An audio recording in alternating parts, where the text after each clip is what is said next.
There is an ancient Indian saying that something lives only as long as the last person who remembers it. My people have come to trust memory over history. While history serves only those who seek to control it, those who would douse the flame of memory in order to put out the dangerous fire of truth. Beware these men, for they are dangerous themselves and unwise. Hidden deep beneath the canyon walls of the New Mexico desert lies a mysterious ancient city, a place of magic rituals, astronomical alignments, and supernatural legends. This massive city was lost for centuries when its occupants seemingly vanished overnight, nearly 1,000 years ago. To this day, archaeologists and historians are unable to piece together exactly what happened here. So we traveled into the ruins looking for any clues that will help us understand the true history of the canyon. What we soon would discover is a history far more shocking than anyone can believe. So join us for a unique look into Chaco Canyon, home of the Ancient Ones. The Anasazi were an ancient culture that lived in the Colorado Plateau.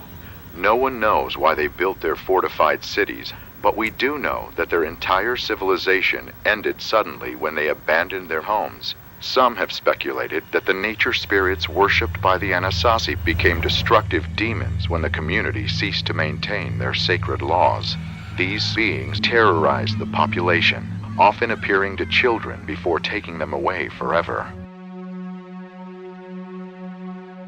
The ancient Anasazi people had superior knowledge of mathematics, astronomy, ritual magic, and some claim they also possessed supernatural abilities. During research for our best-selling book, On the Path of the Immortals, I was given the unprecedented opportunity, really, to sit down with and to film Dr. Don Mose Jr., a third-generation medicine man who I met with for a large part of a day during our investigation, and he told me the oldest legends of the Anasazi, which he had been told by his great-grandfather, who likewise had been told by his ancestors, which included stories of the Anasazi turning to sorcery, to sacrifice, cannibalism, after they had lost their way and were driven insane by a reptilian creature, which they depict with a halo above his head, of all things. Images of that being are, by the way, included in the petroglyphs. And I believe that they likely attest to the fallen reptile or reptiles of biblical fame, which also misled humanity. He began drawing in the sand on the floor and reciting the first part of the story of the ancient Anasazi and how it had been repeated to him by his father and grandfather, who had also been told by their ancestors and so on, a legend that Dr. Mose alone had undoubtedly repeated hundreds of times before at the Navajo school. Now, since it was obvious to us that this Navajo historian was really indifferent to our camera and our recording plans, and in fact I could tell he was really uncomfortable with us putting him on film, but thankfully he let us proceed nevertheless. But I sat there and listened respectfully as he proceeded for nearly 2 hours to describe to this white man what's only ever been allowed a few times in history before, and that is the legendary stories of creation, of giants, of a great flood, of a reptilian deceiver, all from the voice of the nation's top medicine man. Dr. Mose even sang to us in the antiquated tongue of what I would call Old Testament history, paralleled in their earliest antiquity using the Navajo language. For centuries, tribal elders have been telling stories of unbelievable supernatural events that occurred in the canyon. Events so shocking, the Ancient Ones carved pictures depicting these events into the canyon walls as a semi-permanent record of what happened here. The 15-mile-long canyon is home to over a dozen large complexes. The largest, named Pueblo Bonito, has over 800 rooms and sections that were over 5 stories tall. Tucked away on a cliff face hidden behind Pueblo Bonito, lies one of the canyon's most telling secrets. 3 feet carved into the mountainside with 6 toes each. Are these 6-toed carvings showing the feet of a Nephilim giant depicted in the Bible? From the Book of Chronicles, chapter 20, verse 6, quote, "And yet again there was war with Gath, where was a man of great stature, whose fingers and toes were 24, 6 on each hand and 6 on each foot, and he was also the son of a giant." Legends from all over the American Southwest speak of giants, 6-fingered, red-haired giants that used to terrorize these people. They speak of evil, cannibalistic giants that would terrorize the tribes with their hunger for human flesh. These giants are said to have inhabited these areas for thousands of years. Not only do they speak of giants, however, they also mention monstrous creatures that were summoned into the canyon. These creatures were carved into the canyon walls for everyone to see. Not only did Dr. Mose substantiate the age-old and globally recorded story of those who come through portals and the impact that they have had on biblical and global history, past and present, not only did he weave Navajo Indian myths and legends seamlessly with our understanding of the 6 days of creation, the arrival of the Nephilim, and their connection to judgment by a global flood, followed by the repopulating of people around the world, and then a second incursion of the giants. But there were several instances in which, when I pushed Dr. Mose for greater detail, he would go off script, actually delineating from the official Navajo storyline to provide greater consistency between history and the way the Bible itself recorded certain events. For example, as Mose was following the official storyline, the one that you would get from the Parks Department in the 4 corners of the U.S., about how the Anasazi didn't disappear, but rather they slowly migrated out of the area and became the modern Pueblo Indians, I expressed doubts to Dr. Mose about that story. And he responded by grinning just a little bit and saying, "Well, I probably shouldn't tell you this, but," and then he proceeded to tell us the older stories that his grandfather had repeated about these mysterious people actually disappearing after they came under mind control from a reptile with a halo, this carnivorous creature, suspiciously similar to what I later described in the Path of the Immortals book as fiery seraphim, which comes from the Hebrew seraph, the Hebrew Old Testament fiery serpent. All throughout Chaco Canyon are these massive circular structures called kivas. The kivas are perfect circles that are built into the earth for the purpose of magic rituals, ceremonies, and religious practices. They were used extensively by the Anasazi, who, according to their own verbal history, used the kivas to summon monstrous creatures into this dimension. Now, another case in point is when I told Dr. Mose what we had learned from the Apache about cannibalistic giants and then God destroying them in a flood.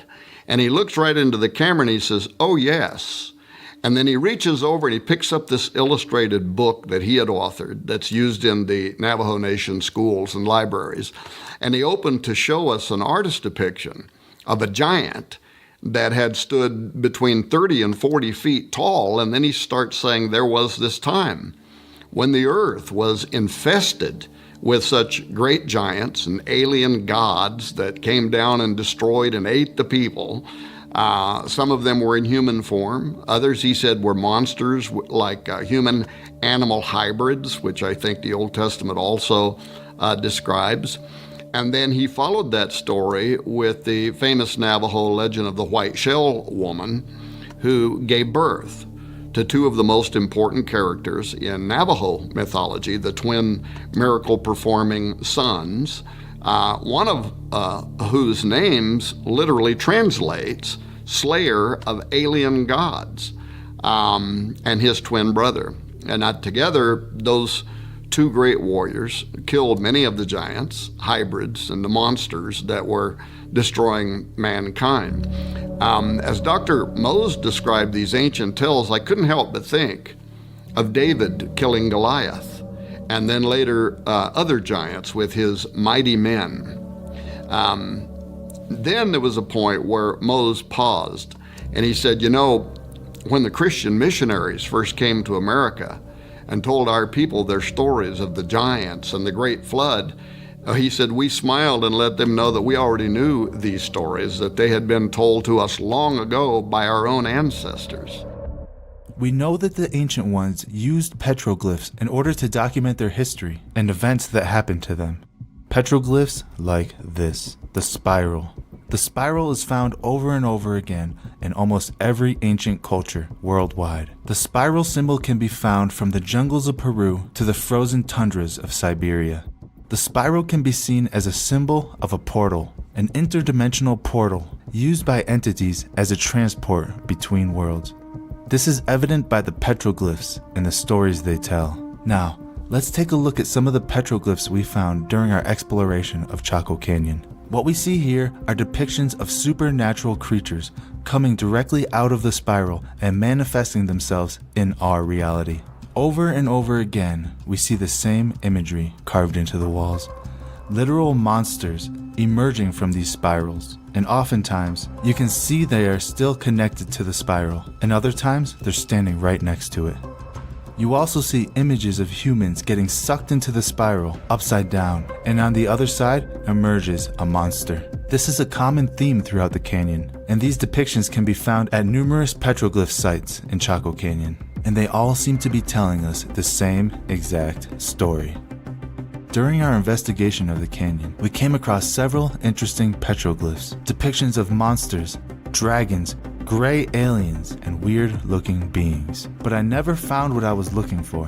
We searched the entire park for the six-toed footprints of the Nephilim giants. These footprints have been documented numerous times by mainstream publications, yet they're nowhere to be found. I started to wonder, maybe they're hiding the footprints. So I decided to stop a park ranger and ask him. The conversation went a little bit like this. Oh, excuse me, sir. Can I ask you a quick question? And the ranger replies, yes, absolutely. What can I help you find? I'm looking for these six-toed footprints that were carved in the canyon wall behind Casa Bonita. Do you know where those are? The ranger says, yes, those footprints. They're located in an off-limits area. Unfortunately, we closed it off to the public. Closed to the public. Makes you wonder what else they have closed off to the public. And as we were about to leave the park, we decided to go and watch the 30-minute video inside the visitor center. And what we saw was shocking. They showed us petroglyphs from inside the park like no other we have ever seen. Perfectly clear images of interdimensional beings with pyramids stacked on top of their head. We walked through the entire park and did not see these petroglyphs. So it made me wonder, where are these petroglyphs and what else are they hiding from us? In 1999, an anthropologist working for the University of Utah published a book entitled Man-Corn: Cannibalism and Violence in the Prehistoric American Southwest. The term man-corn is the literal translation of the Aztec word tiactalui, which refers to a, quote, sacred meal of sacrificed human meat cooked with corn. In Turner's book, they provide evidence of cannibalism in 72 ancient Anasazi sites, including Chaco Canyon. Forensic evaluations of bones found at these sites proves they were cannibalized. But the question is by whom? Who were eating the Anasazi? After the collapse of Chaco Canyon, around 1150 AD, the remaining members of the Anasazi spread out and separated. They moved deep into remote canyons and started building their new dwellings high up on cliff faces or on highly fortified mesas. To archaeologists, it's as if the Anasazi were overtaken by some strange paranoia, hiding from some terrible enemy, but no matter how hard they looked, no enemy was found. Or was it? And keeping in mind that these legends materialized globally at approximately the same time, it's more likely than not, in my opinion, that the universal story agrees with the record of every major culture of the ancient world in which the astonishingly consistent story is told of gods that descended from heaven and or came through spiral vortices to materialize in bodies of flesh. From Rome to Greece, and before that to Egypt, Persia, Assyria, Babylonia, Sumer, the earliest records of civilization tell of the era when powerful beings known to the Hebrews as watchers, and in the book of Genesis as the B'nai Ha-Elohim, the sons of God, mingled themselves with humans, giving birth to part celestial, part terrestrial hybrids known as Nephilim. The Bible says this happened when men began to increase on earth and daughters were born to them, when the sons of God saw the women's beauty, and they took wives from among them to sire their unusual offspring. I believe a record of this first incursion of hybrid humans and six-toed giants is recorded in Genesis 6:4, when it says there were giants in the earth in those days. That's the first incursion before the flood. And also after that, that is after the flood, the second incursion, when the sons of God came in unto the daughters of men, and they bare children to them. The same became mighty men which were of old, men of renown.